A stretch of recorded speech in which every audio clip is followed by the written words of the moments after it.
DDR5 in 2025 can be more complicated than ever, yet faster than ever. When you're looking at the different products, there are so many different things that you can choose from, so many different RAM kits, and some of them work for you, some of them don't at all. Now, how do you understand all the aspects of RAM and how do you configure it? What is PMIC? What is a CUDIMM? What to do if your system is not stable? What about CAM2? Do we need to be worried about DDR6? Does latency actually matter for creators? Well, that's just scratching the surface. I partnered up with two industry experts from Corsair. Firstly, Andrew Ditchburn. Hi, so I'm Andrew Ditchburn. I am the Northern European Regional Marketing Manager for Corsair Components. I've been working in the industry now for getting on for just over 25 years.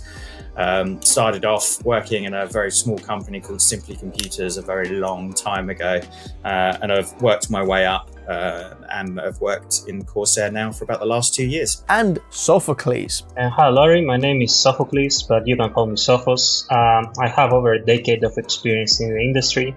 I'm with Corsair the last year, and I'm the senior DRAM technical marketing guy at Corsair. So bear in mind, both of these guys actually worked with other tech giants before joining Corsair, so there is a lot more experience under their belts. Now, here's the thing. You might be thinking this is Corsair specific. Actually, that's not the case. We are talking about certain Corsair products in here, but the same principles apply to any other RAM manufacturer as well. I learned a ton of interesting things about DDR5 and RAM in specific, and I'm sure you will as well. By the way, a lot of your questions got answered, so if you commented on one of the posts earlier on a little while ago, then a lot of these will be answered by these guys. Let's jump into the conversation. Thank you very much, guys, for taking the time to actually come and have this conversation about RAM, because it can be a very complicated topic to a lot of us. But when you're looking at the Corsair website and when you're looking at Corsair, then memory is actually a very small part in there.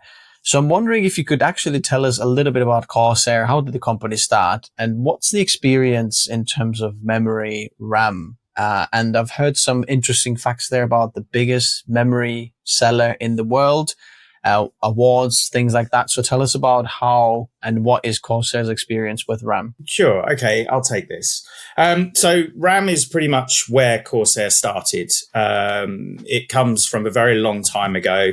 Basically, our founders were creating memory. So this was when memory controllers, which at the moment are built into all of the CPUs, were actually on the memory chips themselves. What we were creating was actually server memory. The memory became very popular with a lot of overclockers, because this was quite a long time ago when people were overclocking PCs a lot more than they are today. Obviously, with the way that things work at the moment, there's a lot of turbo boosting and everything else.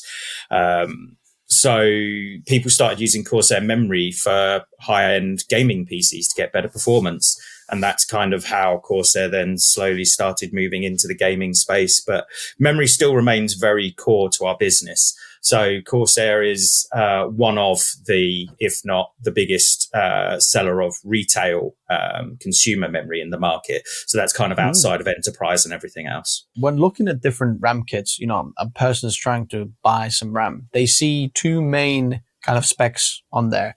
You see the capacity, either 96 gigabytes, 56, 32, something, and then a big number with megahertz next to it. What are some of the best or most important specs that you should look for when it comes to RAM? But it really depends on the use case, right? I believe capacity is probably the first spec you should look at, because if your workload doesn't fit into the size of the DRAM you choose, then your experience won't be good, right? So frequency comes, in my opinion, to the second place, because frequency is basically bandwidth, right? It doesn't mean that you will always have the faster performance with the highest frequency, though, right? So there where cache latency comes in. You need a perfect combination or a good combination of capacity, frequency, and cache latency to find the balance you're looking for your workload. No, this is good. I mean, I know this was an answer to a question, but I feel like I've got even more questions after this answer. But so in a minute, we want to find out when we say faster RAM, like what does it actually mean? Because we now know there's, cache latency, capacity, frequency, bandwidth, some of the things you mentioned. So let's take one of them, which is cache latency. Could you explain cache latency maybe in a simple terms, and how does that affect the performance on a PC? Let's look at gaming and creator workloads, for example. So basically, you need to compare the latency against the speed against the cache latency, right? Okay. Then, although after the cache latency, you have so many different subtimings like TRCD, TRP, TRAS. And, these actually control how the memory behaves in more complex situations, like back-to-back reads or refreshes. They don't really make a huge difference in everyday gaming, but they tend to matter more in DRAM-dependent workloads like simulation or AI or, all these 3D workloads you guys do. But here again, you need the perfect balance of like tight timings, tight cache latency, and high frequency. So it's not one or the other, it's a combination of both. Okay, so when you're saying tight timings and, they might have seen CL something, which is better? Which is tighter timing? It really depends on the speed you are, right? Like, let's say we take as an example 6,000 megatransfers. You have CAS 28, CAS 30, CAS 36. So obviously the lower cache latency you have, the better latency you get. Again, so basically, the lower the number, the better it is. Better for your workload, right? Not always better for everybody. Okay, explain why not always better for everybody? Because if you're using a benchmark or an application that you want very high bandwidth, let's say 6,000 won't provide you that super high bandwidth, right? Where with maybe 8,000 megatransfers kits, you get that. So it really depends on your workload. But let's say if you want that frequency, you go in with, let's say 6,000, like you said, and you're looking for the fastest 6,000 RAM kit, then am I correct saying that having a lower latency, so CL lower number, would be better for me? Yeah, absolutely. You can characterize it like that, yeah. In terms of, because I've got at Daniel Hulan 3058 asking a question, what determines cache latency, and why is it sometimes more important than overall RAM speed according to some? And I would add to it, if we remember DDR4, then DDR4 we had like CL 18, 16, 14, and now suddenly our latency seemed to have doubled the number, which seems bad. So could you explain that, especially when like comparing to DDR4, where it seems like the latency was actually lower? So the latency, you can think it's lower, but let's go back to when I talked for the latency calculators, right?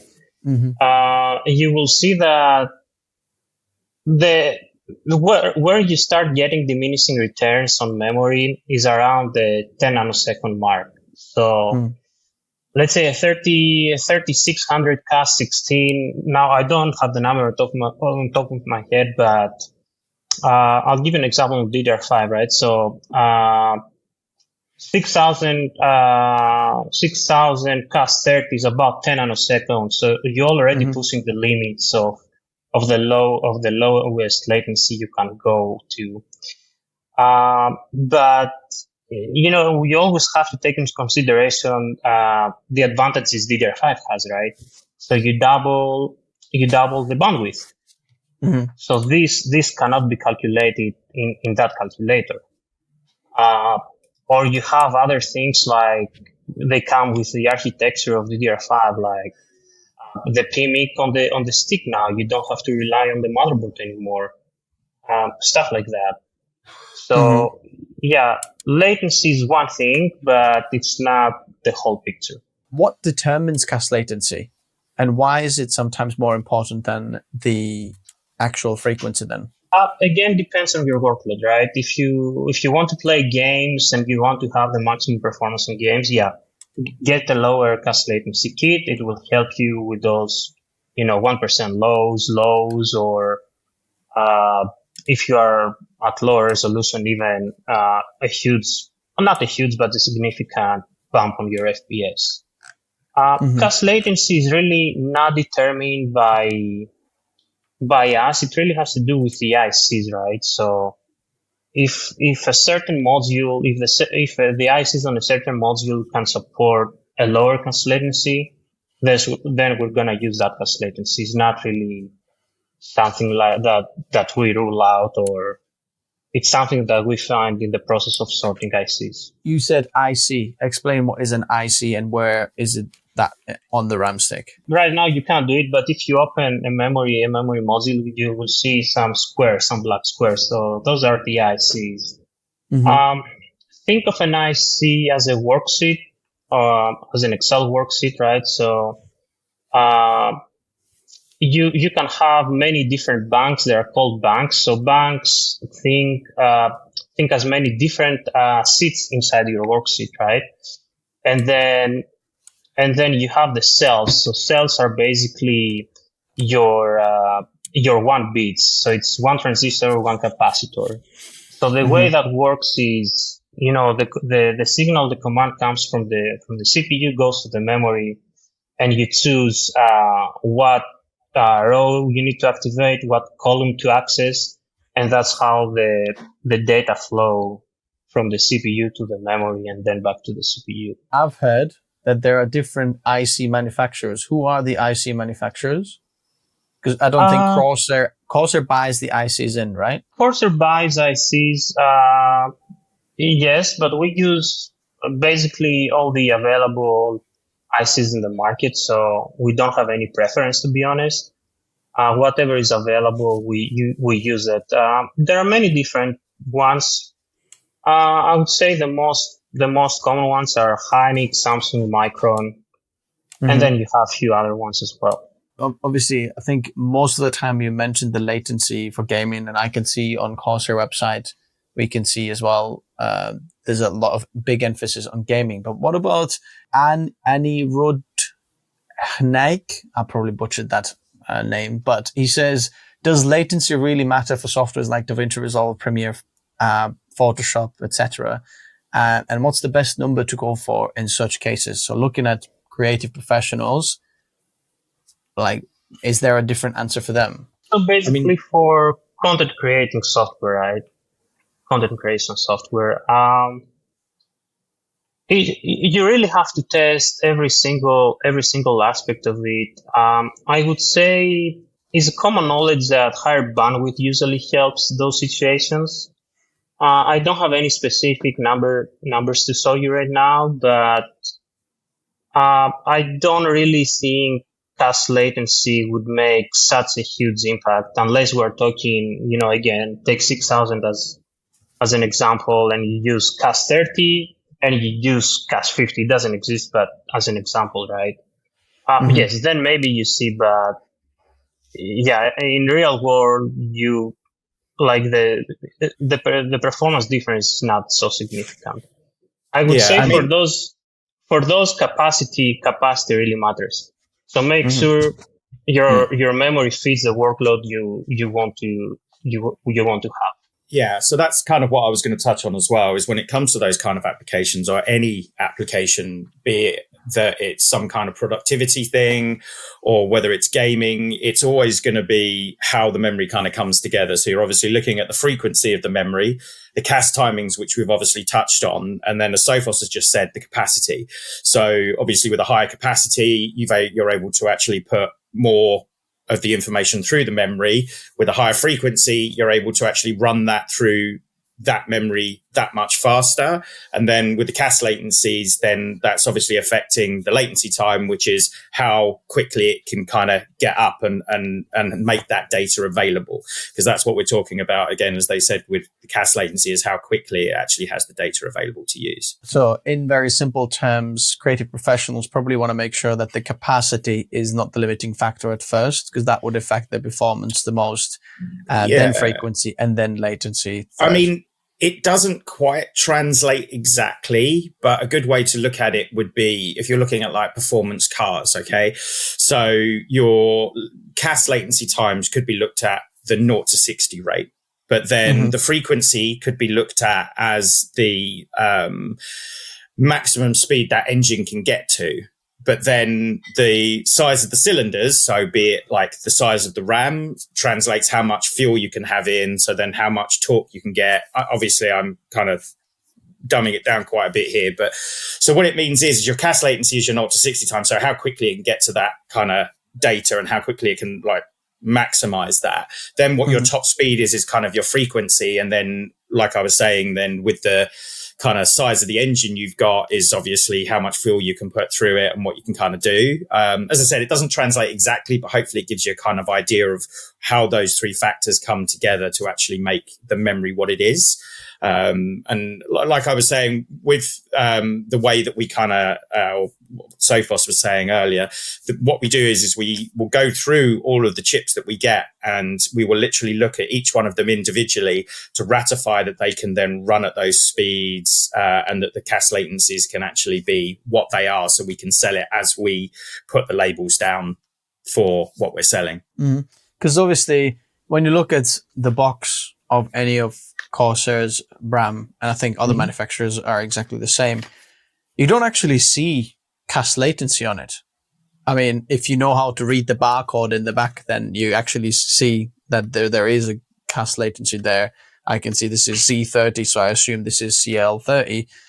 But there must be a reason why the CAS latency is not the one that's been put on the box, as it's probably less important than the capacity and the frequency. I mean, that will always come down to marketing and to what people are actually told that they need to look for when they're buying new PC products and that kind of thing. So obviously capacity and frequency are the things that will have the biggest effect. CAS latency is important, as we've established. However, as Sophos was saying when he was talking about applications and things, the effect that it has is slightly less. So when people are looking at various publications on the internet or they're looking at your site, what they'll be looking for is kind of things that they know, which are a lot of people are talking about. So a lot of people are talking about the fact that it's 32 gigabyte, 64 gigabyte, or 128 gigabytes worth of memory, or they're looking at that it's 5,000 mega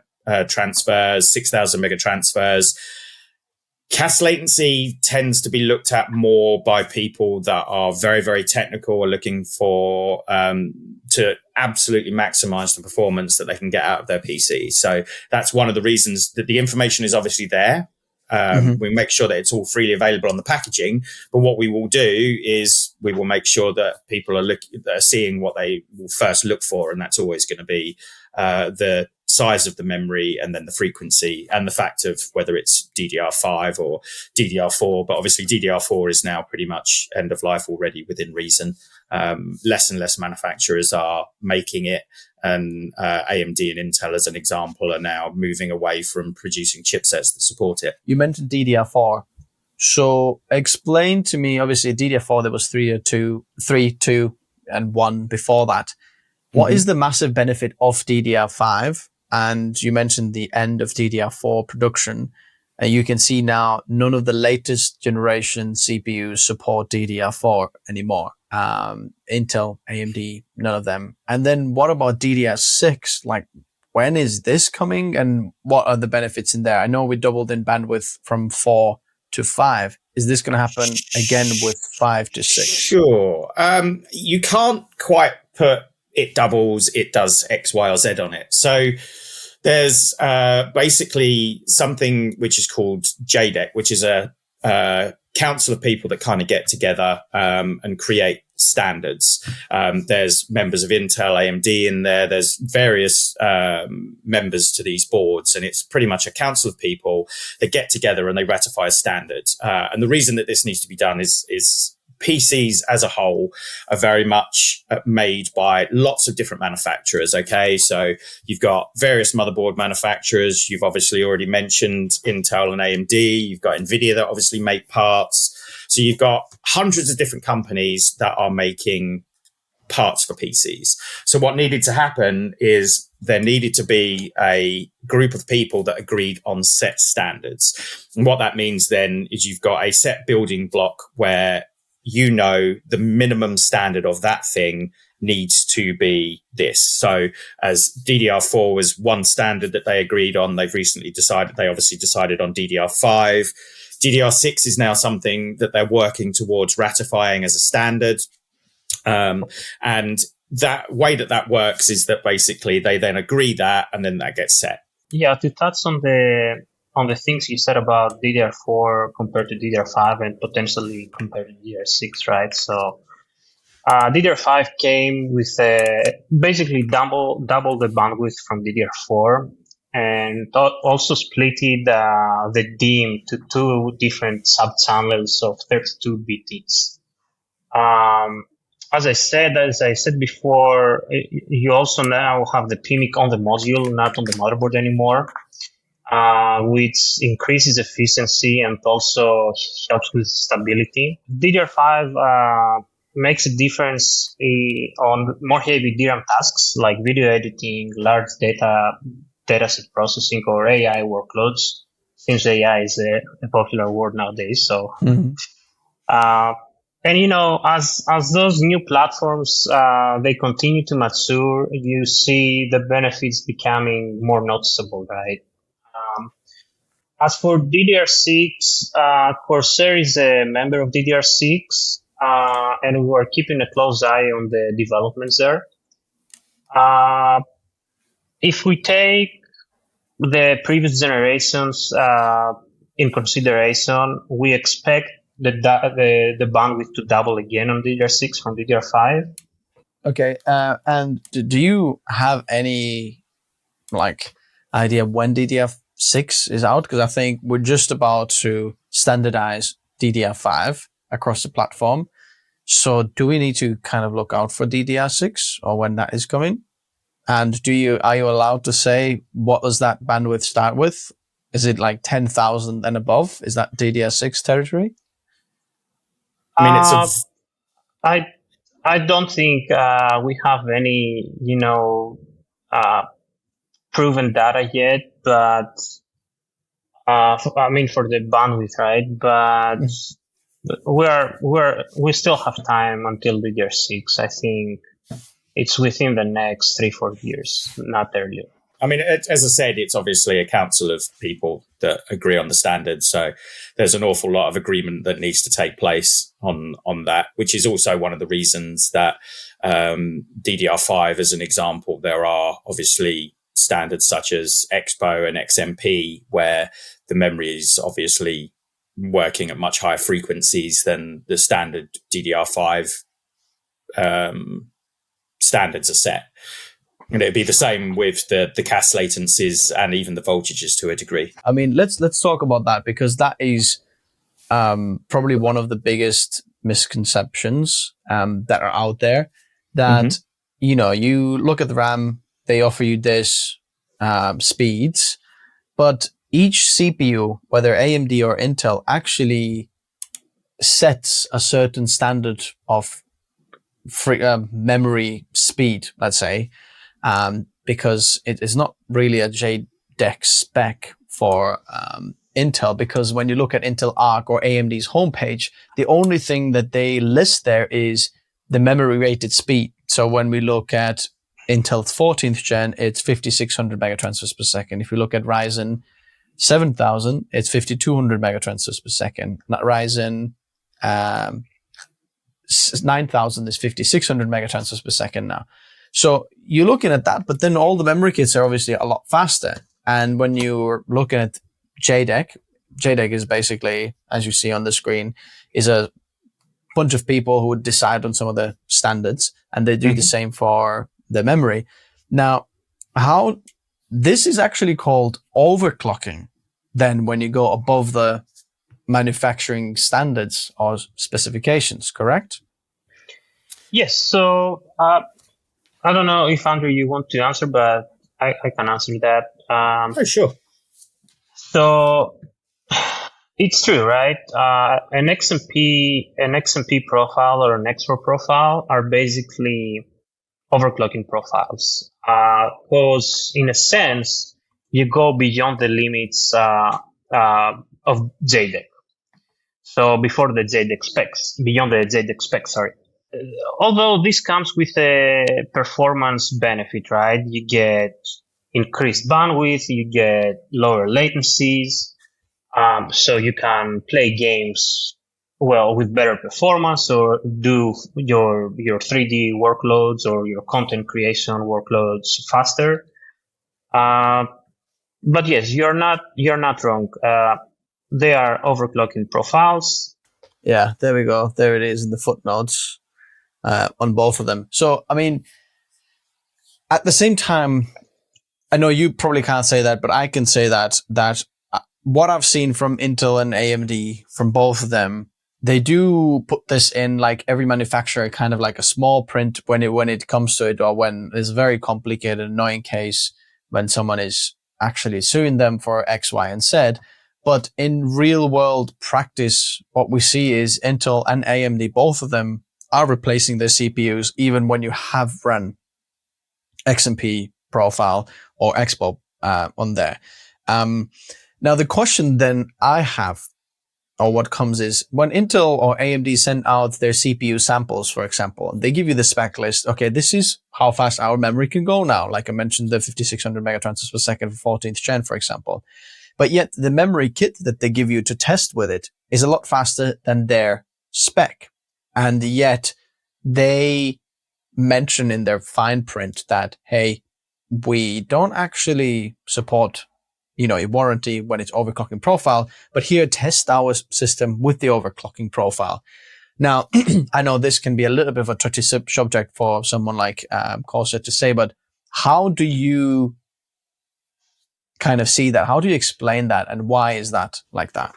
No, it's quite simply we don't have to. The reason being is that we're not AMD and we're not Intel, so we're not the ones that are making those standards. They're the company that have decided to make their products work above what they have as a set spec, because they want to offer something where they're actually competing against each other, because obviously that's the kind of market that we're in, right? You're always going to want a technology that outperforms the other one, especially when you're coming to competition. So Intel will always want to outdo AMD and vice versa, and it'd be the same with NVIDIA and that kind of thing. Mm-hmm. So what we're doing as Corsair, as I talked about, we'll be providing memory that will work to XMP standards and EXPO standards. So Intel Extreme Memory Profiling, so XMP, and then extended, I can't remember what the AMD one stands for at the moment. It's extended profile, something I can't remember. Anyway, that's by the by. But what we'll do is make sure that our memory will work to those standards. It's pretty much what we'll guarantee. So if you have an EXPO kit and we rate it at a set megahertz and with set CAS latencies, like I said, what we do is we buy all of those chips, and all of those chips are then run through our labs under extensive testing to make sure that we can sell it that's ratified, because what we worry about is our warranty. So as Corsair, whatever we sell as a memory profile, we will make sure that the memory works at that. And if there are issues with it and you need to send it back, then you can do that under the warranty that you get with the memory. It's an interesting balance because Corsair, Intel, the motherboard manufacturer, or AMD and motherboard manufacturer, nobody really guarantees 100% compatibility, because there are so many different factors that kind of are in the chain that you can't control. You can't, as a Corsair, control which exact CPU someone is using or which motherboard they're using. Yeah. Yet you're doing your best to actually validate as much as possible in all of them. And obviously working with motherboard manufacturers, like I know with ASUS, ASUS has tested some of your RAM kits on there, and they even offer what's called ASUS Tweaked Profile, where the memory is even more optimized or tweaked or, made faster, in simple terms, on their motherboard. So obviously this is a combination of really working together to make sure that the end user, we get the best performance. But at the same time, it's very hard to guarantee something because you don't have control over the other links in the chain. Exactly. And the way that that'll work is, I mean, like you've just touched on, we all work together to make sure that we can kind of offer these products. So there are things that the motherboard manufacturers have QVL lists, which are qualified memory lists. Obviously, as AMD and Intel change their microcodes for their CPUs, that can affect that. So there are always constant changes that are going on in the market. But what we will try and do is work as closely as possible to get that to work together.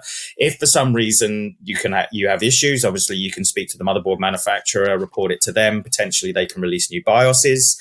But what we will do is obviously always guarantee that the memory will work at those speeds. And if it doesn't, then under the warranty, obviously you can return that memory to us for a replacement, so that it does. I just want to say there are so many different factors when you're validating an XMP or EXPO profile. So for Corsair and for every memory vendor, it's very hard to actually go through and say, okay, I guarantee you 100% stability, or this part is going to work on every single CPU and every single motherboard, right? That's why we need all our partners to work together and, come up with the best possible result. So in here, we can see different parts of memory. And you mentioned the ICs. So these blue bits, they're ICs, correct? That's right. And then you mentioned the PMIC, which is this one in here. Could you explain what the PMIC does? Basically, it's your power supply to the memory. Okay, and it controls not the power supply, but it controls the power on the memory, right? So previously that was on the CPU, right? It was on the DDR4. motherboard. On the motherboard. Yeah. Okay, so previously that was on the motherboard, and now it's on the CPU. And I think this one here is not a CUDIMM. In a minute, we're going to talk about CUDIMM as well. Obviously, PCB, it's very straightforward. What that is, resistors. There's some of the SMDs that you have on there. What is SPD hub in there? So it's where you save the SPD. Basically, every module has an SPD. It's basically information. So SPD means serial presence detect. Okay. So it's basically it stores information about your memory module. So the cache timings, the frequency. So for example, everything. Your XMP profile that's is where the saved in XMP the SPD. and Yep. Okay, so that's where it's saved in there, because sometimes you can have both in there, correct? Like XMP and EXPO in there. Yeah, you can have double profiles. So dual profiles, basically. So I assume that's just a very small amount of memory on the memory that stores this, because some of the kits I'm seeing here are only EXPO kits, and some of them are only XMP kits. Is this because you don't have enough information to store in there, or some other reason? No, that doesn't have to do with the size of the SPD hub. It has to do with, like Andrew said before, QVL, like maybe some modules, they only pass those specs on Intel boards, or some others only on AMD, but some others, they're able to pass on both sides, right? So for those who don't understand SOFA's very complicated technical, it's basically when they test the memory, and when it works on Intel, we'll give it XMP profile. If it tests on AMD, or we can get it passes, we give it EXPO as well. If it doesn't pass on AMD, we'll just sell it as only Intel. So that being said, that is very important for people to understand and know that don't just look at the capacity and frequency. If you know you're buying RAM for AMD or Intel, make sure that on the bottom, you could see that it is Intel XMP compatible and AMD EXPO compatible, because you might be looking for a kit that's only EXPO on Intel. That's if you want to run it at those frequencies. So as standard, EXPO and XMP is not enabled in motherboard BIOS, to the best of my knowledge, unless that's changed in the last few years, because I come from a motherboard background as well. And as standard, it's not enabled. So actually, an awful lot of people in the market, and potentially those that are watching this video, if you're buying memory and you see that it's working at a set memory speed, and then you realize that it's not working at that memory speed, the chances are you've not enabled that profile in the motherboard BIOS. can you explain to me memory channels and how does this work? Because we've got single, dual, quad, and sometimes 8 octa memory channels. And what is the impact in performance and why do they matter? So if I'm looking at my motherboard, I see 4 slots in there. Does that mean that I've got a quad channel memory? Well, start from the last question, part of the question. Yes and no. You should look at your manual, right? It's very common on massively sold boards that for memory slots is usually dual channels, at least on the mainstream boards, right? But if you go on something like maybe TRX50 or an Intel Xeon compatible platform, then maybe it's quad channel. You need to look at the manual and figure it out, right? But basically, think of channels like taxiways at an airport, right? Where the planes represent. Yeah. Sorry, I was just going to say, can I back up a little bit here? Because we're obviously predominantly just talking about memory, but just so that before we start talking about the channels. So the memory channels is the amount of channels for the memory to talk specifically to the CPU. And obviously the CPU is the central processing unit for the computer. So I just wanted to kind of establish that before we start talking about the channels, because people need to realize that that's what we're talking about when we're talking channels. It's just the channels for the memory information to be going to the CPU. So sorry, I didn't mean to interrupt. I just thought we should establish that bit. So we know that 4 channels in the motherboard doesn't necessarily mean 4 DIMM slots doesn't mean that it's a 4-channel memory platform. Not necessarily. If we're looking at a lot of consumer platforms, then probably not. But Threadripper Xeon, then we're getting 4 channels. Yeah, the majority of them are dual, and then some are quad. So what is the performance impact then? And I assume more means better, but is that always the case? So again, better if your workload is made for that, right? Or if your workload supports that kind of layout, right? But basically think of channels like taxiways at an airport where the planes represent the data. And single channel is like having just one taxiway for all the planes. But as traffic increases, everything starts backing up. So dual channel is the most common layout, as I said, in consumer systems nowadays. And it's like having 2 taxiways now. So the planes can move in and out simultaneously without waiting, right? So you don't have the waiting time. And then you have obviously quad or octo-channel boards. You will find them, as we said, in more high-end systems. Usually, memory channels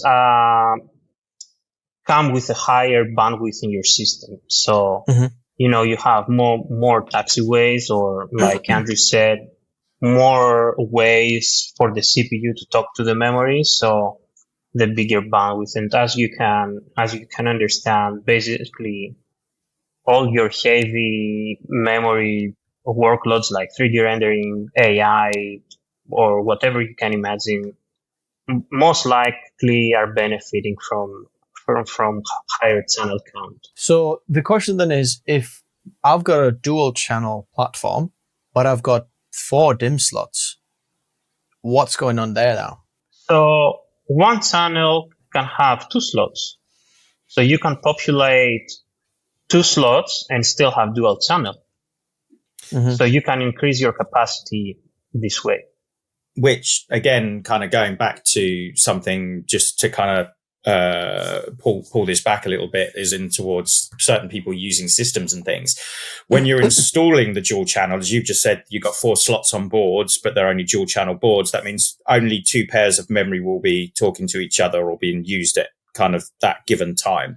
So what you need to do is make sure that you're pairing your memory correctly. So again, you'd need to check the motherboard manual and make sure that you're putting them in the right slots. So it doesn't necessarily mean that using the 2 closest to the CPU is correct. What you might need to do is actually use the last one and the middle one, because it tends to be that there's like a gap, which is also why we sell memory enhancement kits with our RAM as well. So you can fill those gaps if you're only using 2 sticks.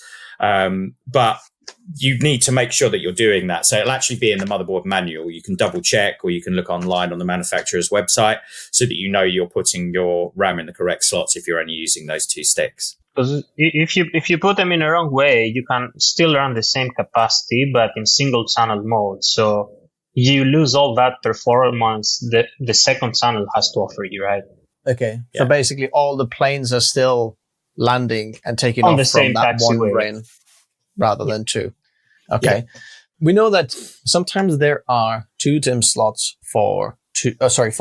for 2 channels. Now, obviously, there's got to be some kind of disadvantage of populating all 4 on a dual channel system. So what are the disadvantages when you go in that route? Because I've got IRE Wolfman is asking, why doesn't RAM always work in 4 slots, but run fine in 2 slots or individually, even when bought as a set of 4 sticks? So usually when you populate all the channels, you put so much load on the IMC. IMC is the internal memory controller in the CPU nowadays.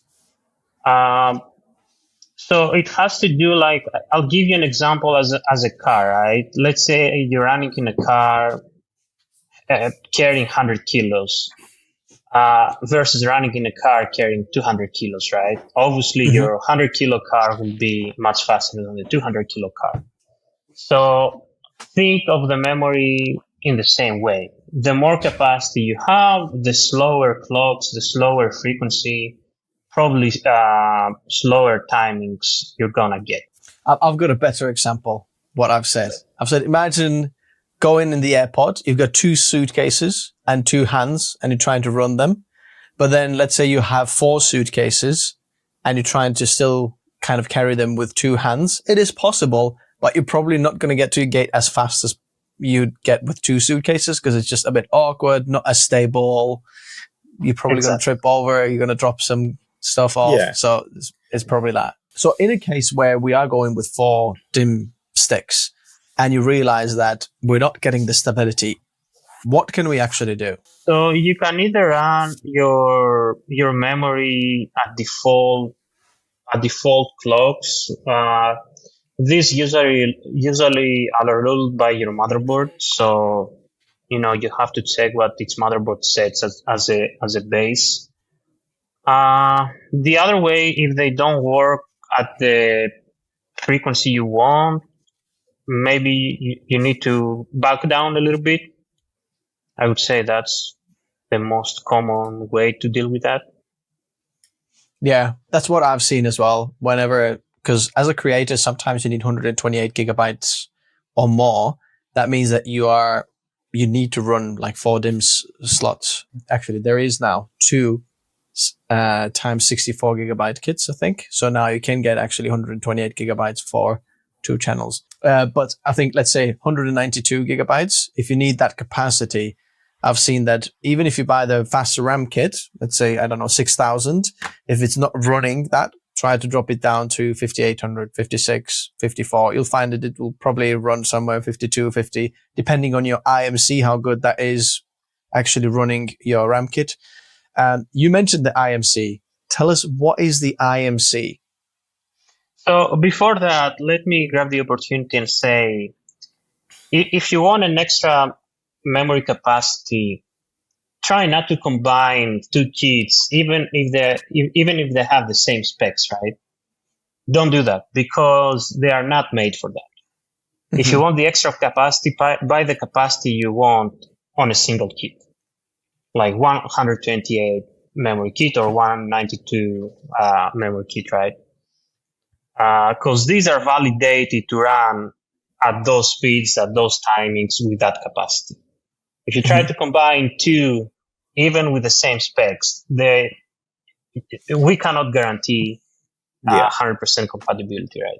So what you're saying is, even if I bought 2 exactly the same things from Amazon, added 2 of these to my cart and tried to run them, they probably not validated to run at that because there's 2 of these together. That's correct. I mean, you have to be a little bit lucky to get that running together at the same speed. It kind of comes down to how the memory's made. So obviously we were talking about testing the kits and making sure that they're working together. So what the memory will be produced in batches. So when we're buying the ICs and producing the memory, those kits that you buy in an individual box should be from the same batch, and they'll have been tested together. Whereas if you then buy a separate one, even if it's exactly the same CAS latency times and everything else from us, it could be potentially from a different batch and have different ICs. So again, it wouldn't necessarily then work correctly, or you could then get more issues with it. There's obviously a lot more factors to it as well. Like I said, there's CPUs, new microcode, BIOS from motherboard manufacturers, which is why I was kind of touching earlier on when I was talking about how we ratify it, is that we obviously go through very stringent tests with each of those ICs to build that memory, to make sure that it runs at those speeds. But there are an awful lot of other external factors that then affect the compatibility of that, because there are so many other things that need to come together for it to work the way that it's supposed to, or that we would do, because it is still running out of JEDEC standard spec, as we said. So it's a case of the memory kind of, while I don't want to sound horrifically like a marketing person, it should run at those specs, but that's, we have ratified it. We have made it work at those specs. But then when you get it, because it's outside of the operating environment that we did, we've obviously got a set amount of motherboards we test with. The motherboard guys have got a set amount of memory that they test with. So, you know, there's always that element of some additional third party or some additional factor, which could mean that it doesn't necessarily work how it's supposed to. Knowing what you previously said about the ICs, you using different IC manufacturers, is it then because, let's say, even if I bought two of these kits, I could potentially have different IC manufacturer on the same kit of RAM, potentially? And is this why having two of these sticks on the same platform might not work so well together, just because they like the ICs in a kit that you buy should be the same, but we can't guarantee if you buy two or three boxes that, you know, one could have been sitting in a reseller for months, and then exactly. One could be That's what I mean. Else. That because like on Amazon, if you bought these two, you don't know if they have one fresh batch and one like, I don't know, 6 months, 12 months old kit. Essentially the same spec, exactly the same thing, but the ICs inside are slightly different. They could be, yeah. We can't guarantee that because it's all down to the supply, because we don't make those. Because we obviously, like Sophos was saying earlier, we will buy those ICs from the likes of Samsung or Hynix, to name but two. And, you know, even they, when they produce, will be different, because each batch of silicon they produce can be slightly different. And it's why we sell the memory frequencies that we do. And it kind of works with how CPUs are produced as well, that there is what people call the silicon lottery, and it's how well that silicon has been produced. So higher end memory kits have been tested because they will work at those speeds, because the quality of the silicon is good enough for it to work like that. And it'll be exactly the same with how NVIDIA do it for their graphics cards and Intel do it for their CPUs and AMD, where it all comes from a similar batch of silicon and it's produced in the same way. But then the quality of that silicon dictates whether it's a very, very high end CPU that they will operate at higher frequencies and speeds. And it's the same throughout the market, basically. I would say, as I said before, it's better not to try it. Again, if you buy a kit today and buy the same kit a year later, we can't guarantee you it's going to be the same IC manufacturer. Mm-hmm.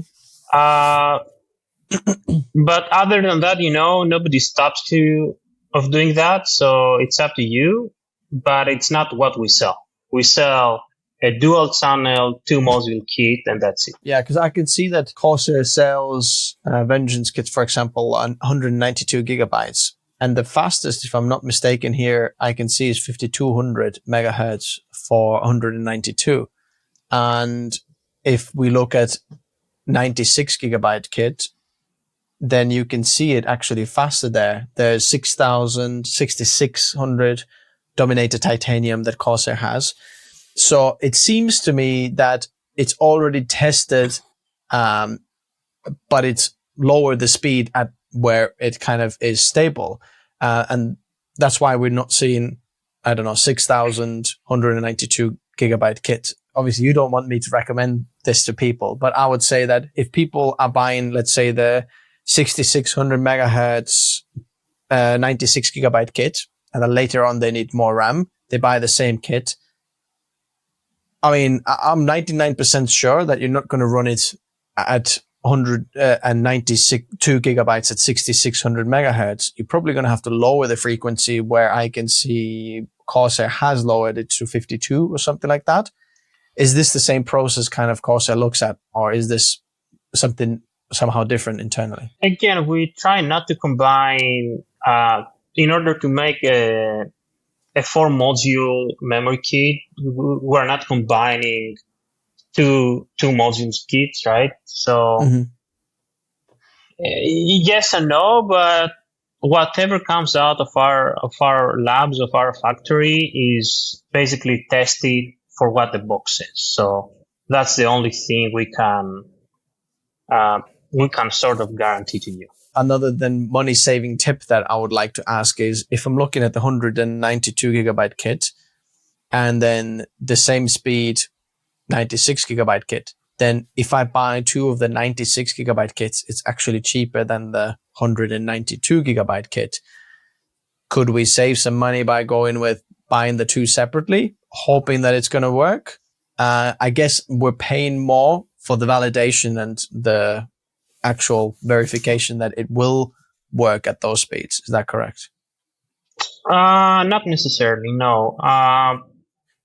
Price is one thing that forms from many different factors. For example, you don't know what ICs or what PCB design we have on the lower capacity kit compared to the higher one, right? So you can't compare them one to one to come to that conclusion like that.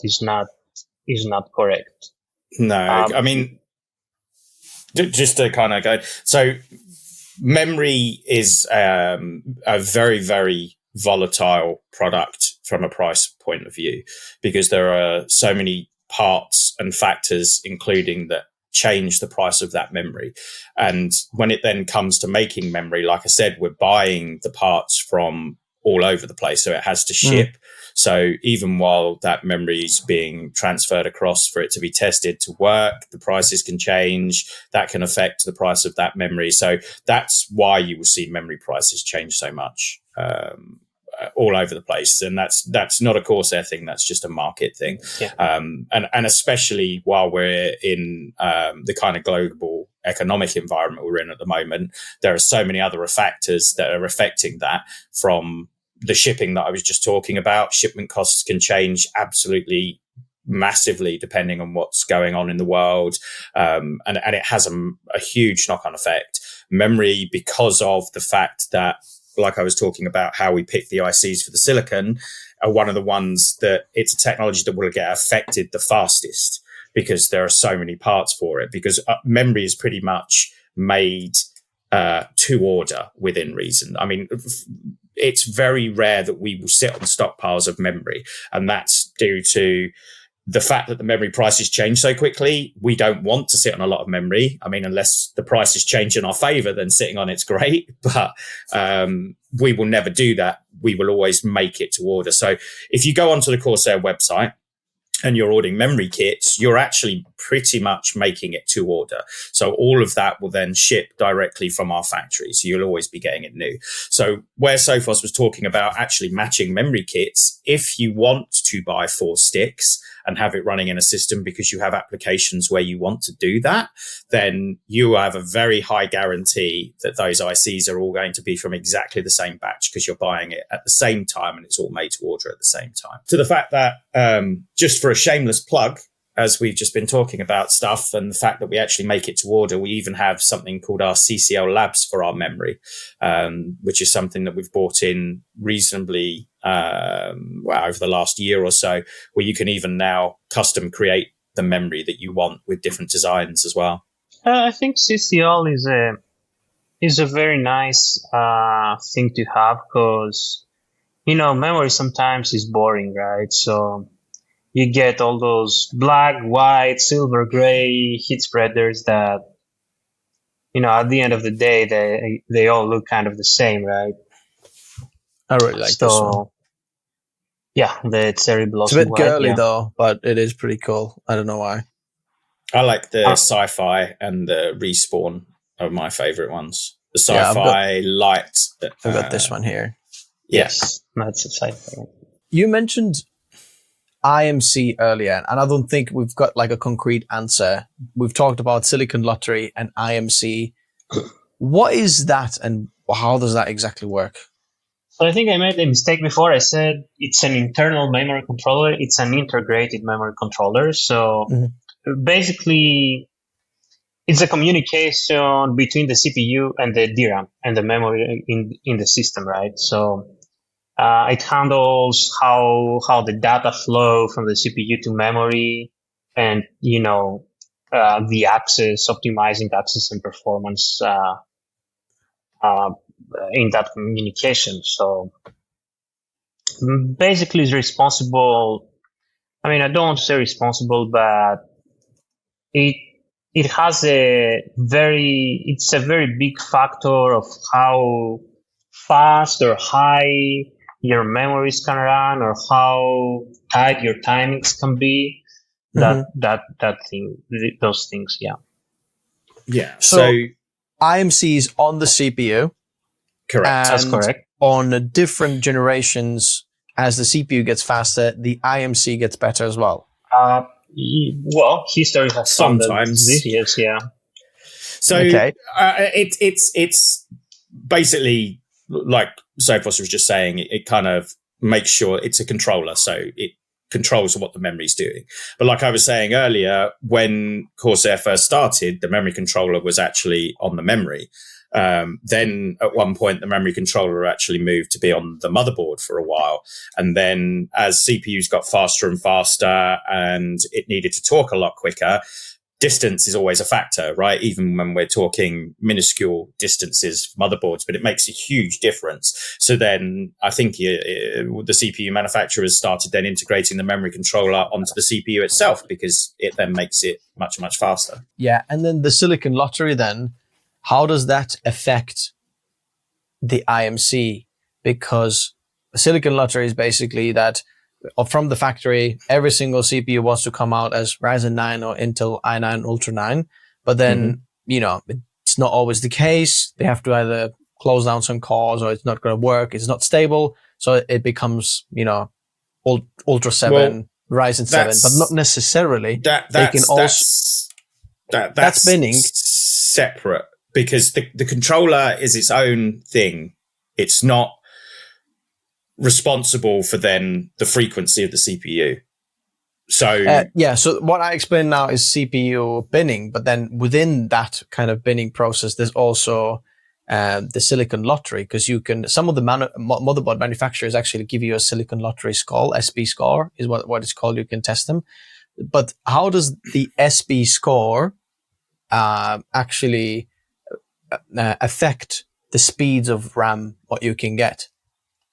So as you said, you have on some motherboards different kind of metrics, right? Like let's take Asus as an example with SP score. They also have MP score, which is your IMC score. So SP and MP scores.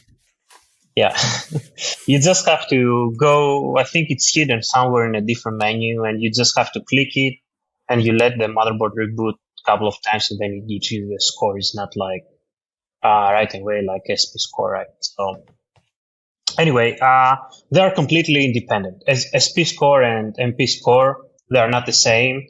You can have a huge SP score and a very low MP score, or the other way around. That being said, you can bin CPUs to clock very high frequencies, and you can bin CPUs to clock very high memory frequencies. And they might not necessarily be the same. So you can buy two Ryzen 9s or two Ultra 9s, and they might have separate SP or MP score, right? Correct. And you can never control that. Like you'll never know that in the box. Even Intel necessarily doesn't know that.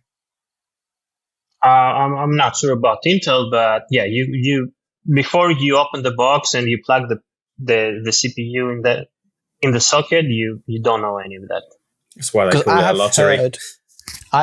That's why it's called lottery, because I have heard that some of the overclockers, they buy like 100 CPUs, test them all, and then send 99 of them back because they want the good silicon score, or they buy more lottery tickets to get a win, basically. Yeah, could be the case. Okay. Yeah, I don't know what to tell you. Yeah, you'd have to ask the overclockers, but yes, I believe that's what they do. Okay, I have to get splayed here. Then we've got single rank and dual rank, just to make things even more confusing. We've got channels, and now we've got ranks as well. You can have single or dual rank DDR5s. Could you explain the difference and why is that important? Because if you look at the RAM kit in here, it doesn't tell you if this is single or dual rank. Yes, just at a very high level, right?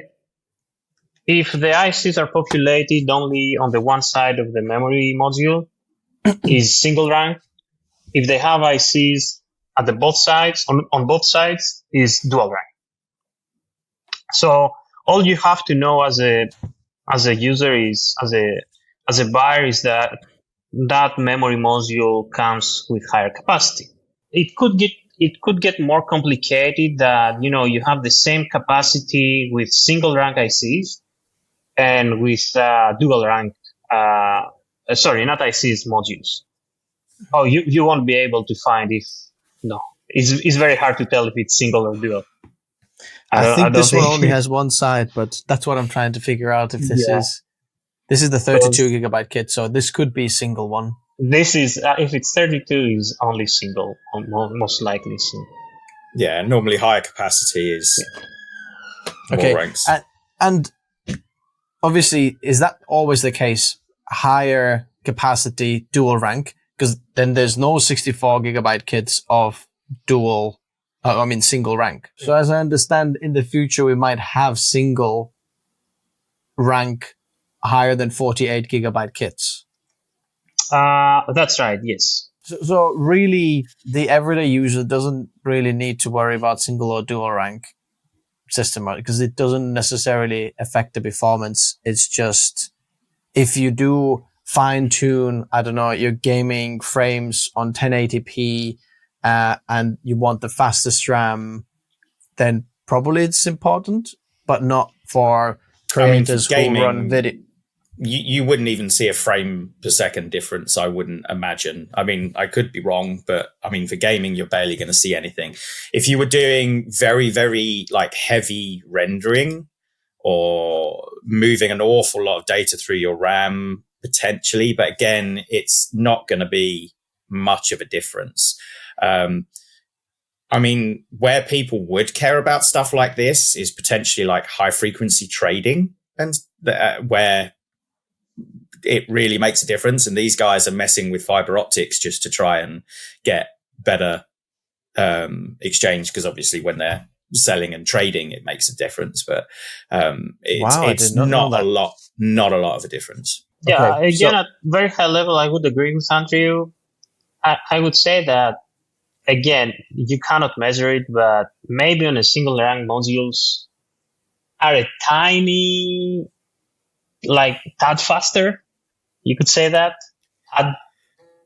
Maybe you can squeeze out few more megahertz, but it's nothing significant.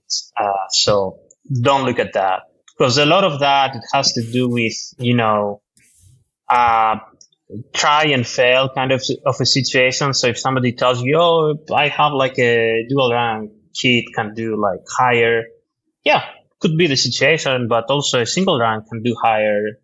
But again, it's all under an experiment, right? It's not No, this is interesting. While we're talking about now single dual rank, I think very naturally we can talk about the capacity and how much different workflows actually need. And I know if I ask you how much RAM do you need, you're going to say it depending on your workflow. But let's try to avoid that answer. How much would you recommend, or would you think, we know, with a big asterisk that depends on your workflow, what would you recommend? How much do you think people need RAM?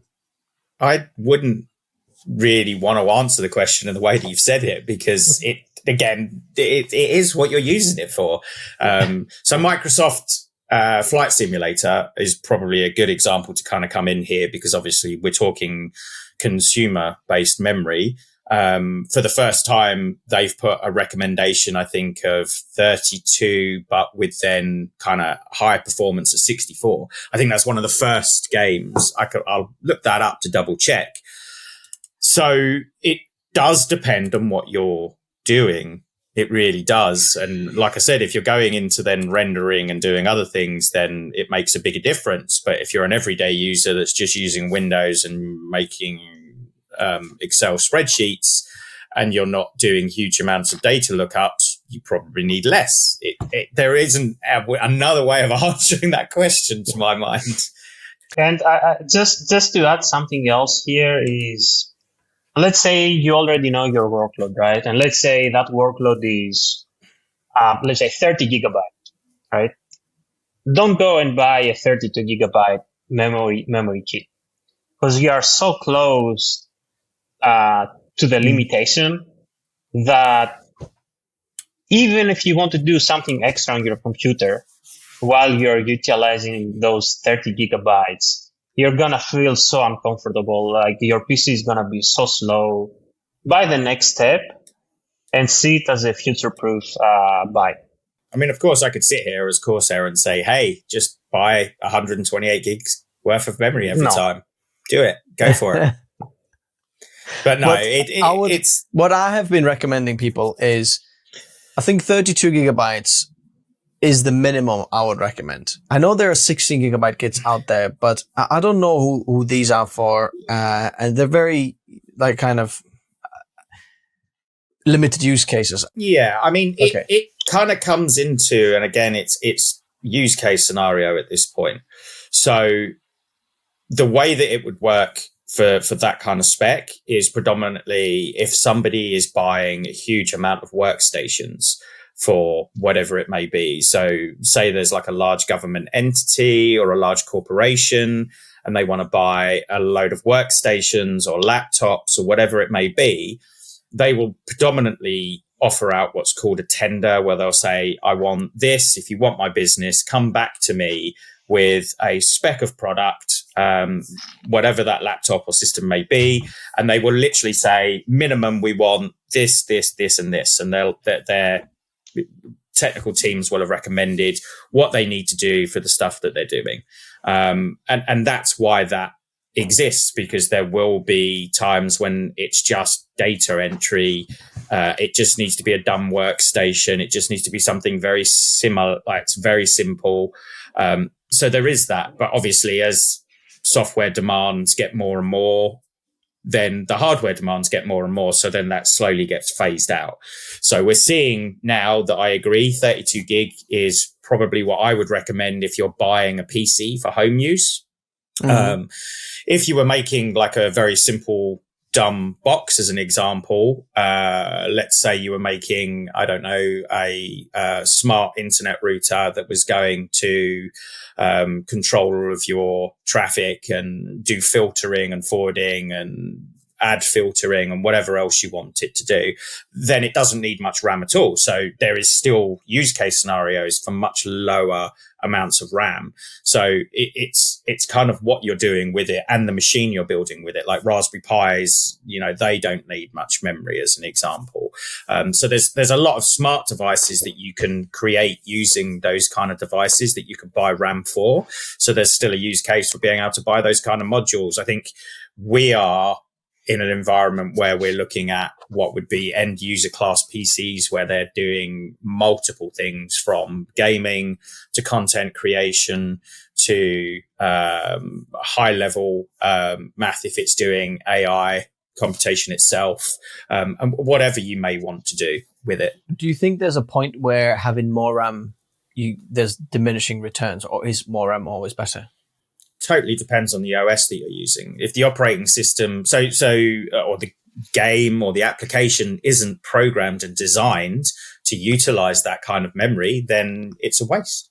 If it is, then use it. And as Sophos was explaining earlier, if you know that you're going to have a very heavy workload, then you want to plan to have memory above that workload. So if you start, I can't even talk. So if you start to multitask, then you can still do other things in the background. And that's where it comes to the use for everyday PC. So if you've only got one machine. So let's take yourself, Lauri, as an example, right?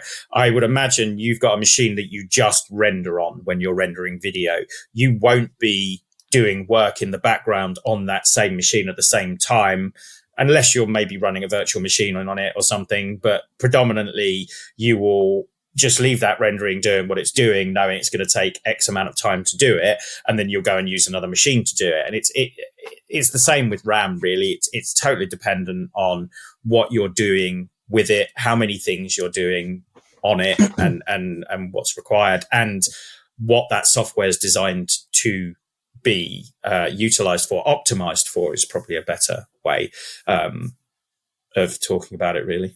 But yeah, just to touch on the diminishing returns, if you go by capacity, but the same goes for frequency, right? You have a point where you don't get the same frequencies or timings or even performance out of the modules, right? So I would say nowadays, especially with Intel's Z890 platform, I would say you extended that a little bit around 8,000 megatransfers per second, especially with CUDIMMs. But yeah, after that, not so much you can expect out of the modules. As for capacity, it really depends. But yeah, I would say above 64 gigabyte, depends on the ICs used. You start having diminishing returns on the frequencies. We've said megahertz and megatransfers. Which one is right? Well, in our world, when you talk for DDR5, it's probably but it's mega transfers. I think it's a transfer rate, right? Slightly different now, where we have the installation and compatibility. What are the most common mistakes people make when installing or upgrading RAM? Because we've got DDR5, now we've got CUDIMMs, we've got RDIMMs, we've got SODIMMs, we've got DIMMs. How can someone navigate that landscape? That's a good question. Well, obviously, not all the motherboards support all the types of memory, right? So you have to look what your motherboard supports, first of all. I would say most common will be UDIMM or CUDIMM. UDIMMs and CUDIMMs, they have the same kind of socket. So, well, you still have to worry about compatibility, but as long as your PC being like booting up and stuff like that, I would say not so much, although there are still some issues with CUDIMMs. But well, CUDIMMs are only supported officially by Intel Z890, right? So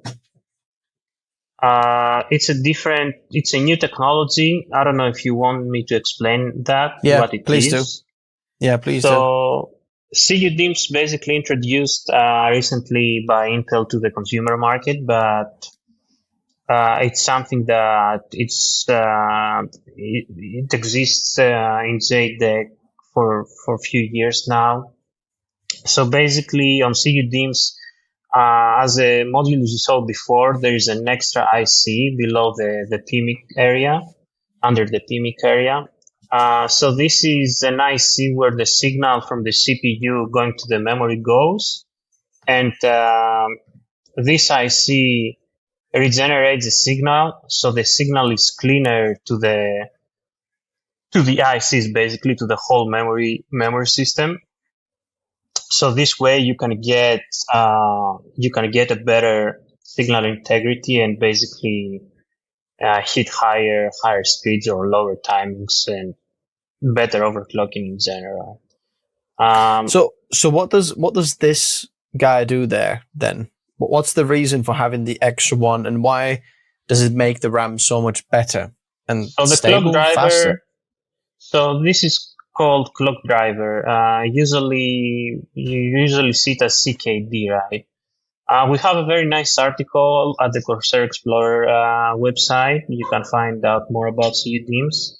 But basically, that IC regenerates a signal from the CPU and it distributes this signal to the module. So you have a signal now that is produced locally on the DIMM and is not traveling all the way from the CPU to the DIMM. So the signal is much stronger, is much cleaner. A UDIMM would work how, and then CUDIMM, how would it work differently? So previously on a UDIMM, you would have the signal going from the CPU to the memory module. Mm-hmm. And that was one way throughout, right? So now with the CUDIMMs, you have the signal from the CPU going to the CKD. Mm-hmm. It regenerates there. So the CKD makes a new signal, if I can say that, and distributes it's like an amplifier signal. Then, is it? Yeah, sort of an amplifier, but not really. But yes, the same kind of thing. Okay, so like you would have. So is this to reduce the signal integrity as it travels from CPU to there?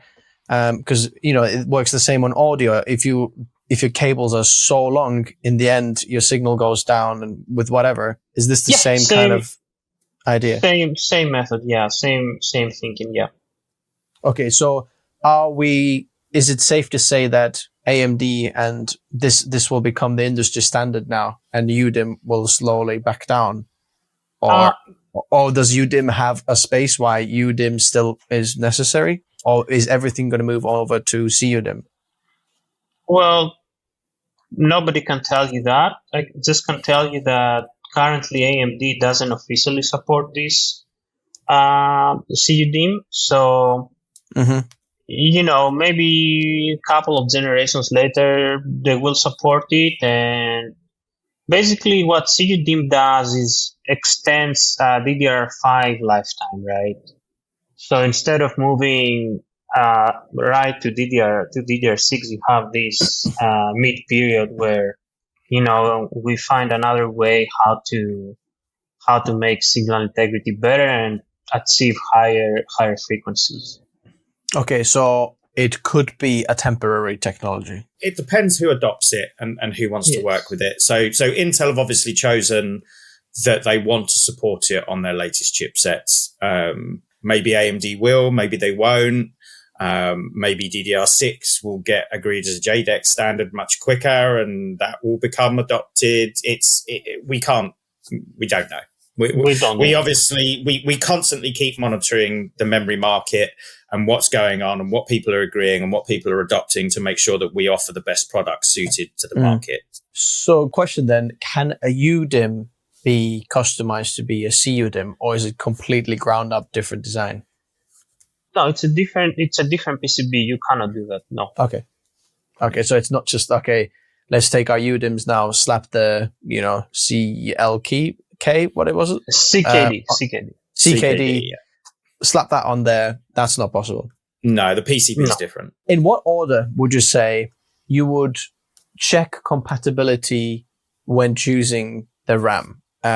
We've kind of talked all over this, but I'm trying to approach this question from a different point where, let's say you have chosen your CPU and you've chosen your motherboard.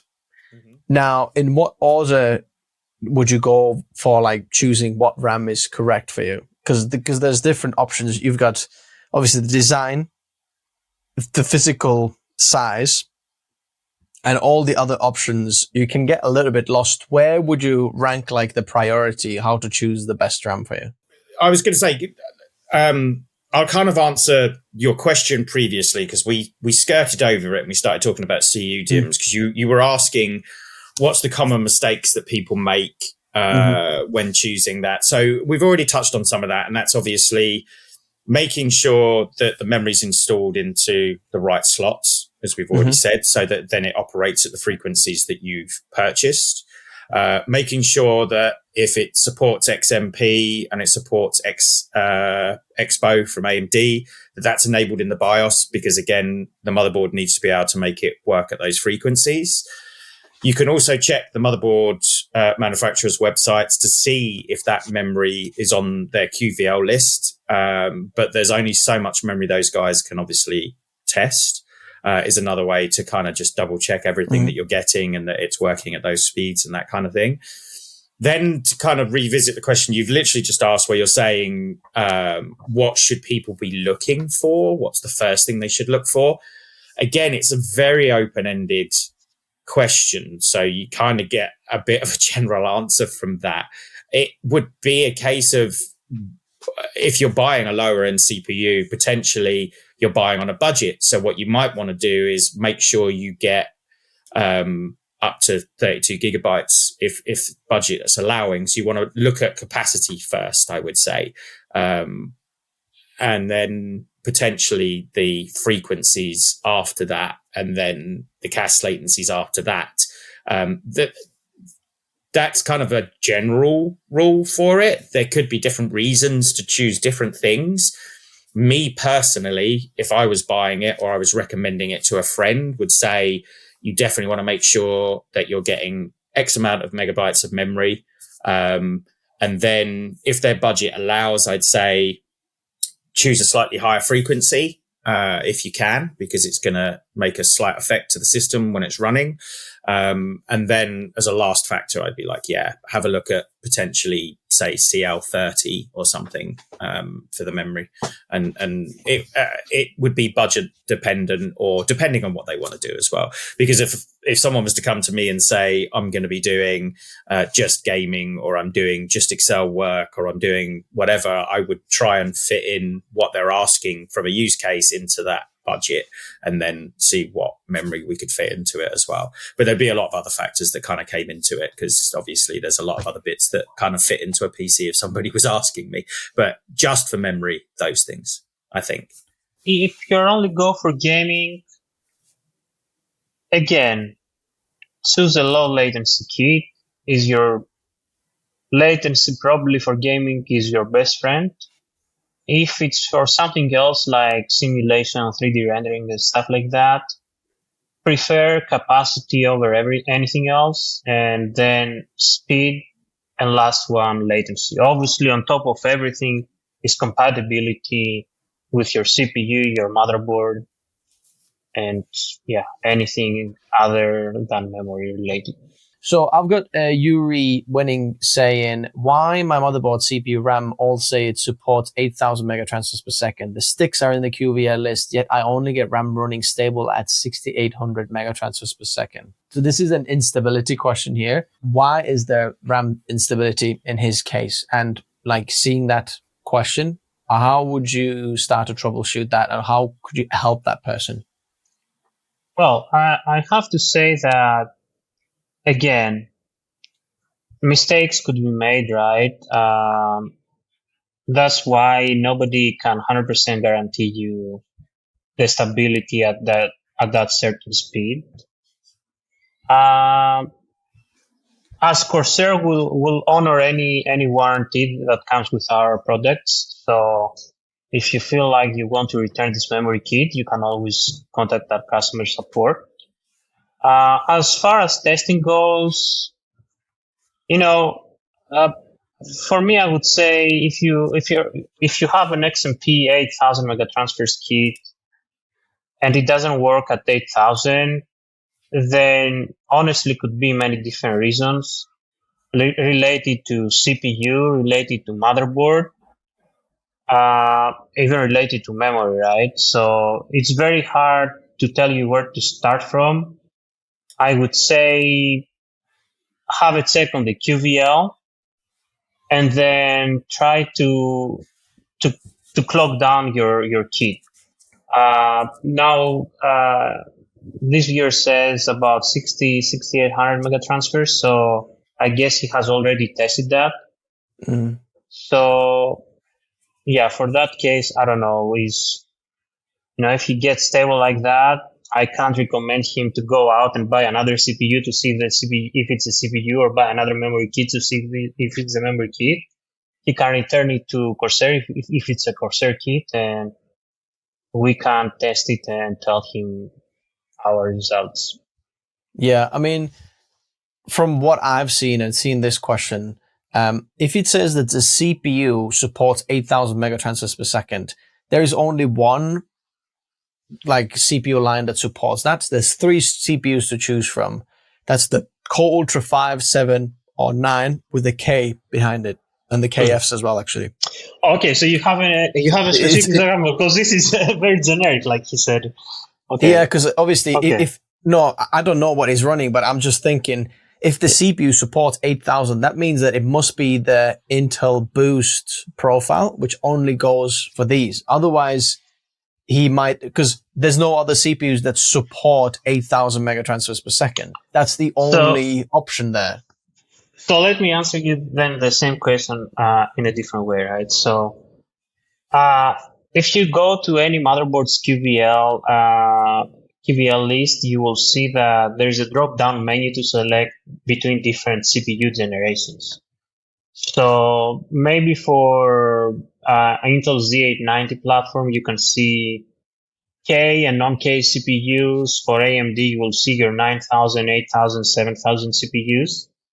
So yes, the motherboard you have maybe can support 8,000, but the CPU you chose combined with that motherboard maybe is not able to support that combination, right? So you need to do a little bit of research in the QVL list and figure out what is compatible with what.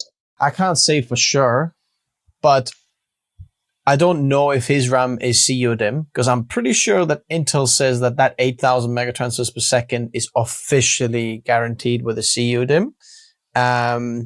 So I'm not sure if he's running CUDIMM. That could be why he's getting 60. We have UDIMMs on Z790 as well, even up to 8,400 megatransfers. No, I know, per second. But I think Intel's boost profile officially you mean the 200S boost? Okay. Yeah, exactly. Yeah. I think Intel says that it only is kind of, they guarantee that 8,000 with the CPU, with the CUDIMM. So my question is, like, do you really have a CUDIMM? Maybe that's why you're not hitting it. Then also, the funny thing is, when I was looking at the fine specs, the Ultra 9KF wasn't on the list of Boost 200S profile. I don't know why, but the K was. So maybe he's running the KF, and you see that your CPU might not actually be on the supported list. I don't know why.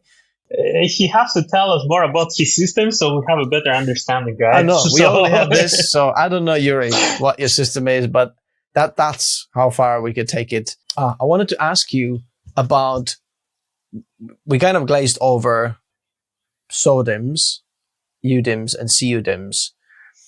And I think now there's CAM2 as well. Yeah, so JEDEC has CAM2 and LP CAM2, obviously for laptops or mini PCs and stuff like that. So why, obviously that's it looks different socket on the motherboard. And I think there are some motherboard concepts out there. I've seen some of the trade shows that show CAM actual motherboard slots. So tell us, what's the benefit of having it changed to CAM2? Because it's not, there are some motherboards, some prototypes of motherboards, right? And save for memory, some prototype memories. I would say that personally, I like CAM2. First of all, you can have the same capacity on a single module. So that's nice to have instead of having, 2 modules. Also, another big issue right now with UDIMMs and especially DDR5 at those higher voltages is heat, is thermal issues. So I believe CAM2 design, and especially I can foresee that motherboards will have like a metal plate covering the CAM2 module or something like that, working as a heatsink or heat spreader. You can get away of those thermal issues much easier. So yeah, personally, as I said, I like it. It gives you more area in your case, so you can route your AIO tubes and stuff like that. So yeah, from a technical standpoint, I don't want to go so much through it because it's something that is not in the market. So what about SODIMMs and then UDIMMs? Is there any like downsides? Why obviously laptops often use SODIMMs. Is there any downsides for going with a SODIMM than a UDIMM? Because now we've got some weird motherboard manufacturers who offers SODIMMs on an ATX motherboard. So I'm like, why? And like, how would you explain that? Honestly, I cannot explain that. You probably have to ask the manufacturer who released that motherboard. I guess they have a reason. Maybe lower price. Maybe they needed more space to do other stuff on the board.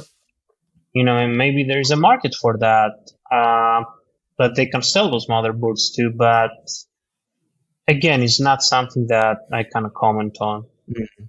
Normally, like boards that would support SODIMM would potentially be rack mountable boards, maybe, because the whole thing of a SODIMM is that it's a lower profile memory. It's smaller memory. So yeah, obviously for laptops. So the only reason I could see that you specifically have a use case would be rack mountable boards for like AI or server based products that sit in a very small U chassis potentially. Okay, let's say it's a laptop.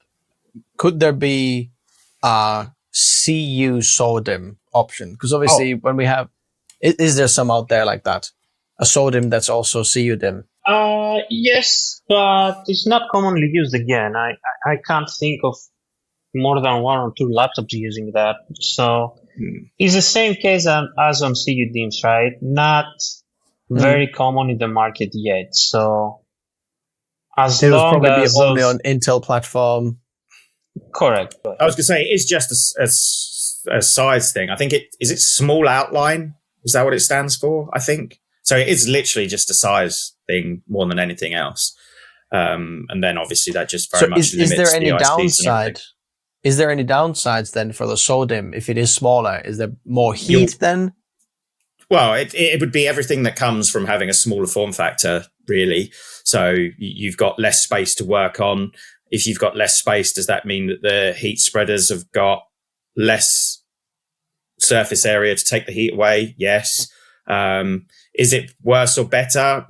Again, it depends on how it's designed and what it's being used for. That's what SO stands for, is small outline, as far as I remember. So it is just a smaller form factor. So it's, it's a DIMM, it's a dual inline memory module that's designed specifically to go into laptops and things where space is a requirement.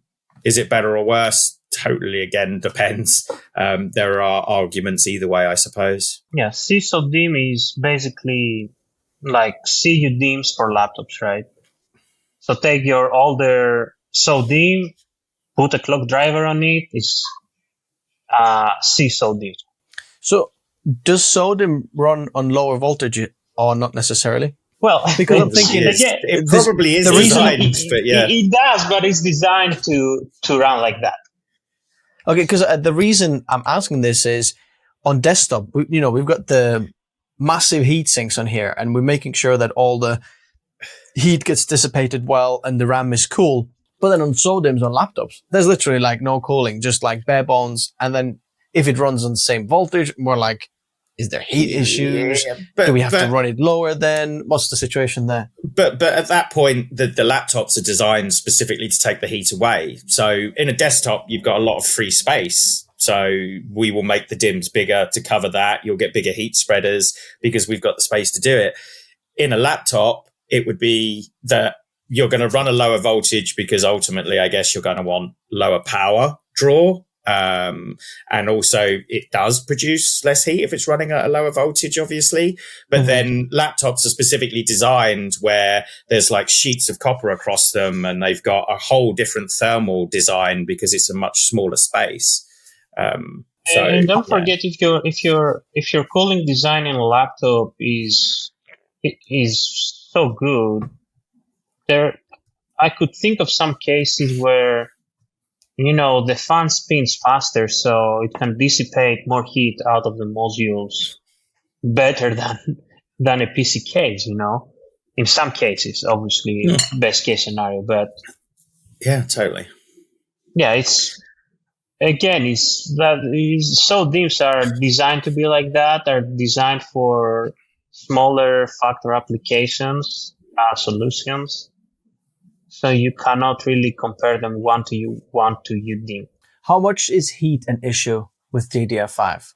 Because at first, when DDR5 got launched, there was a huge thing of, it's going to run so hot, we're going to have extra fans and extra cooling and extra stuff. And then now it seems like it's kind of died down. How bad is like RAM overheating, for example? Because we've got some of the other manufacturers that just give you a plain stick without any heat sinks on. How bad is that compared to like the dominated titanium here with a massive heatsink? So I would say right now the biggest issue on DDR5 we are facing is the thermals, right? So how to dissipate that heat from the modules, the ICs most likely. JEDEC has a spec that goes up to 85 degrees, and they have an extended range when you basically double the refresh rate, and you can go up to 95 degrees.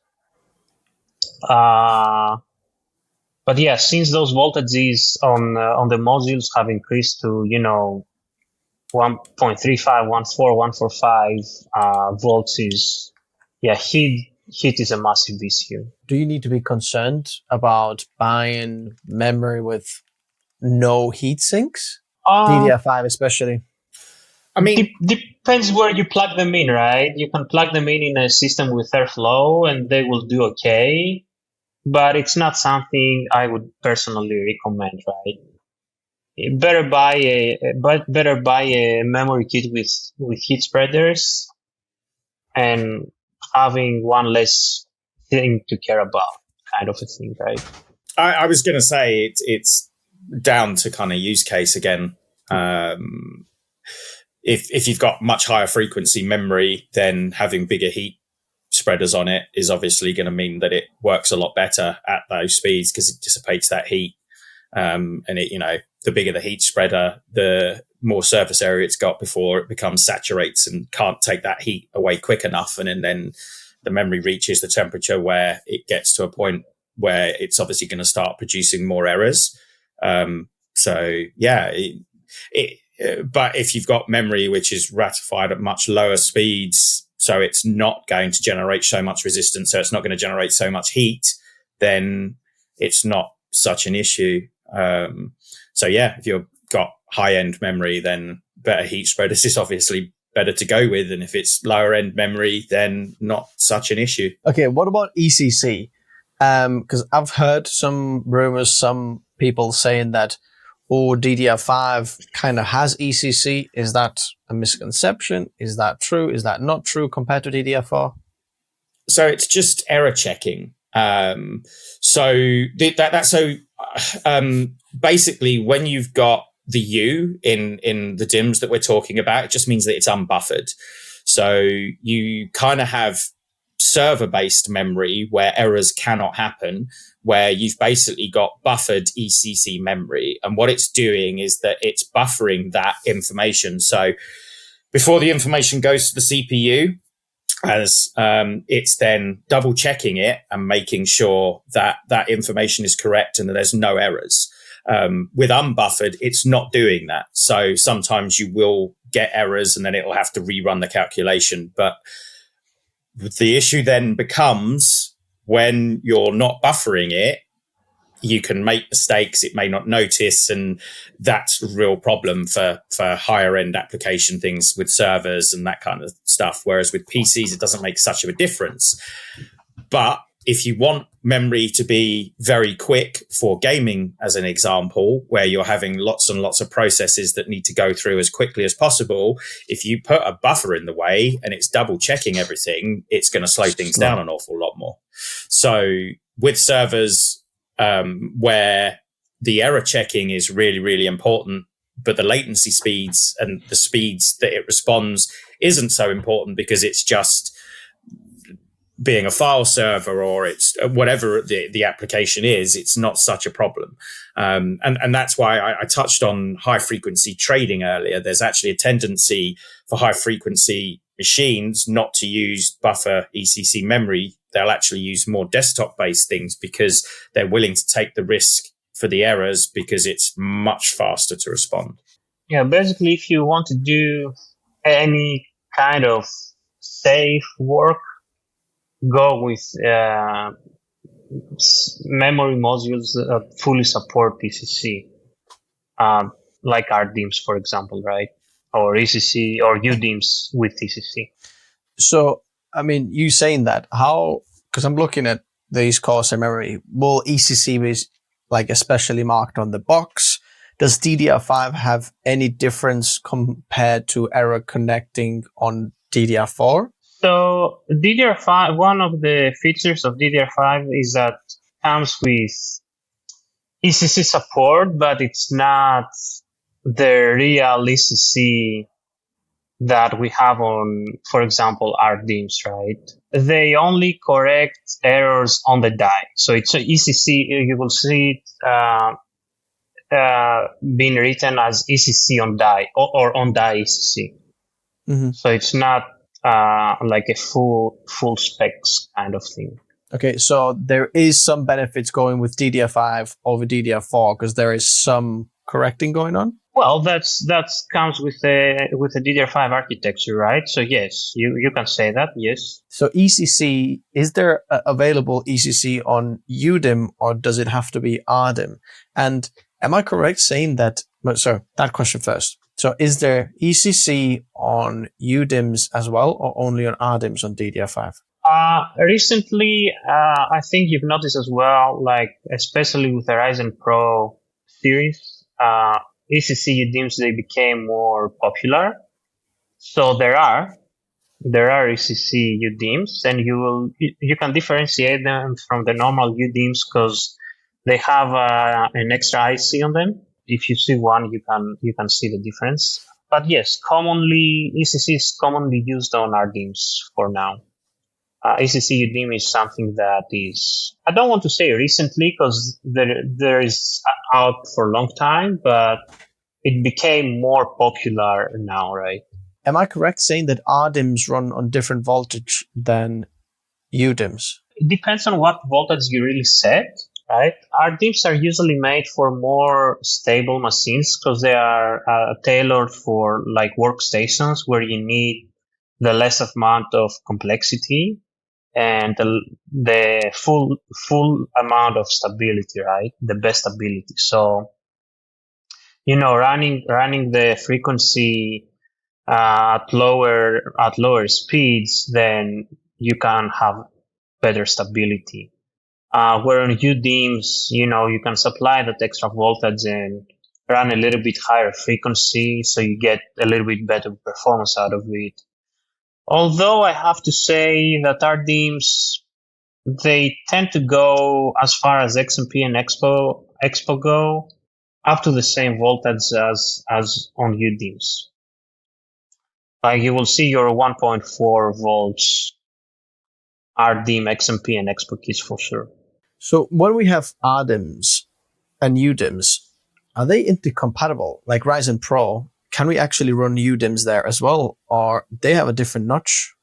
Correct? Yeah, I think Ryzen Pro CPUs are designed to work with ECC UDIMMs. If you want to have RDIMMs, you have to jump to different platforms like Intel workstation boards or the equivalent to AMD, which is a TRX or WRX boards and stuff like that, right? A few interesting questions now from people, and I'd love to know your guys' input on this.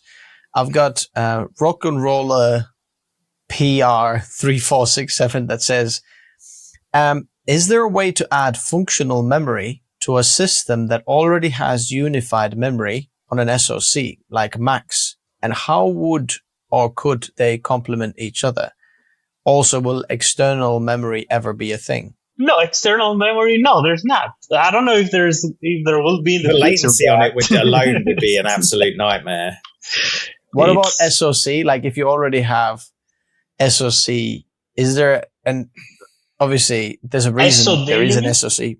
Oh, No, SoC, the SoC. CPU is okay. Yeah. So you've got, some of the Arrow Lake, I think you had already RAM already soldered on and things like that.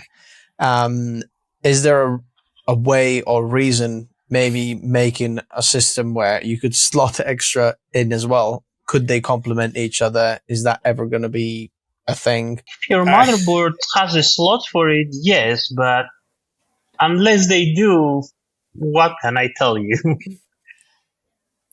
I mean, ultimately, we were talking about latency and things. So the best place for memory to sit would be in the CPU, which is why you've kind of got cache, because it acts almost to a degree like RAM. So yeah, as memory architectures change as well, because obviously with 3D NAND and kind of how that works, and the original, I think it was called cross-point memory. I can't remember now. I think Andrew, he means unified memory. He wants to see if he can combine all the available memory in the system, which is, it could happen, but it's definitely down to like your motherboard support.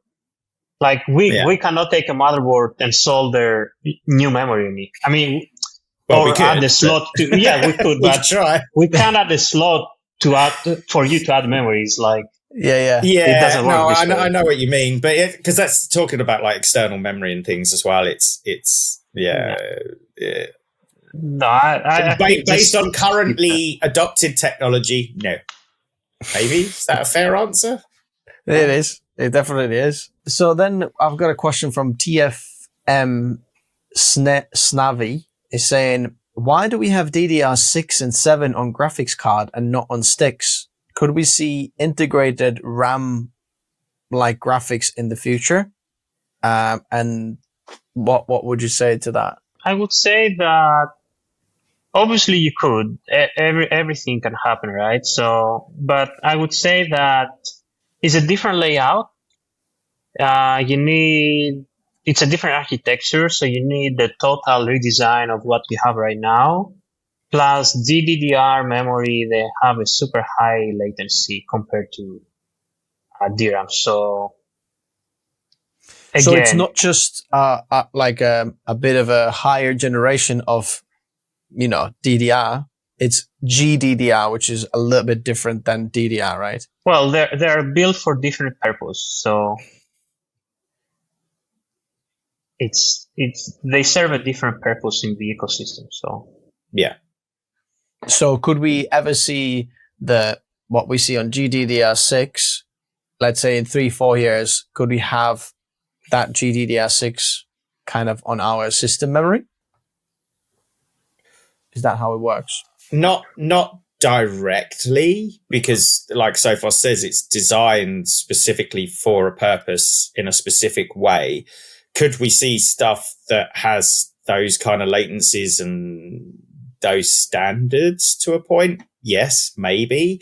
But like we said, DDR6 is still being ratified. And I mean, Sophos, correct me if I'm wrong on what I'm saying, but it's because it's such a different standard. I mean, the CPU architecture would need to be different. The motherboard layout would need to be different. The whole design of the actual RAM module would need to be different. It's something, I can give you a very real example. It's something like from UDIMM to CAM2. Mm-hmm. Think about it this way. Have you seen CAM2 becoming so popular, even if it's made for actual mainstream PCs? Not really, but, No, I would say it's a very niche situation that I don't see it going forward, but future will tell. So, okay, I've got one last question to you guys. Then, what are some of the misconceptions that you maybe have noticed in the RAM memory industry that we haven't mentioned already? And the part 2 of that question is, when's Corsair going to make the AI RAM DIMM slots or DIMM sticks? Oh, let me step in. Corsair has AI in its name, so try to spell it. So I'm kidding. AI is a big AI is a big, obviously, is a big industry right now. But again, memory is a commodity, so you will need memory to put in your system to work with, right? So I don't see, other than marketing reasons, build an AI memory, or what are you gonna call AI memory? Your RD modules. But it's got a fluctuating frequency. It sometimes goes down, and things like when it's gonna go like really high and really low. I don't know. Yeah, but all these are ruled by, basically CPU vendors and motherboard vendors. So I would say this is a very big misconception for DRAM. Before it comes to DRAM, you have to take in consideration CPUs and motherboards. Because a lot of these questions we had today, and a lot of them in the future, they have to do really with them, not with the actual DRAM. From our side, DRAM vendors, they can only guarantee you, for up to a certain amount of stability for the frequency and the timings you get on the box, that is, they are written on the box. Mm-hmm. But again, it might, change from CPU to CPU, from a motherboard to motherboard, and stuff like that. But as an ecosystem, all the partners work together to implement those changes the best way possible. What about you, Andrew? Is this something that you see that you think, do you know what, I think this is a bit misleading, or what people are saying, I think they're going a bit off here? I mean, it kind of goes back to what I was touching on earlier, and it's just to based on use case, does more memory mean better? Yes, in certain things it does, certain things it doesn't. So should you rush out and buy a 128 gig kit? No, I don't think you should. Like, would we like you to? Yes, great. Spend some money. That's the ultimate thing that we're kind of here for as a company. But no, we'd never recommend that you buy those kind of kits unless it's for what you need it for. So 32 gig is definitely a great sweet spot for systems at the moment. 64 gig, but that's the thing of it. I think the biggest misconception is making sure that you're buying the memory that you need for the applications and for the use case that you're running, and just do your research. We've got Corsair Explorer for a reason, so that people can have a look and read. And obviously we work with various partners like yourself, where we'll have these kind of conversations, or we'll work in a way where we try and be as informative as possible so people understand what they're buying and why. And there's obviously plenty of third parties, because don't necessarily take our word for it as Corsair. Have a look and see what's out there. Do your research, understand what it is that you're doing, and what you need for it, really. Thank you very much, guys, for watching. Hit that like button if you enjoyed it. Subscribe if you haven't already. And I'll leave some of the Corsair products in the video description below if you want to check them out. Especially if you're a creator and you want a 96 gigabyte kit, it might be for you. Thanks, and I'll see you soon. Bye-bye.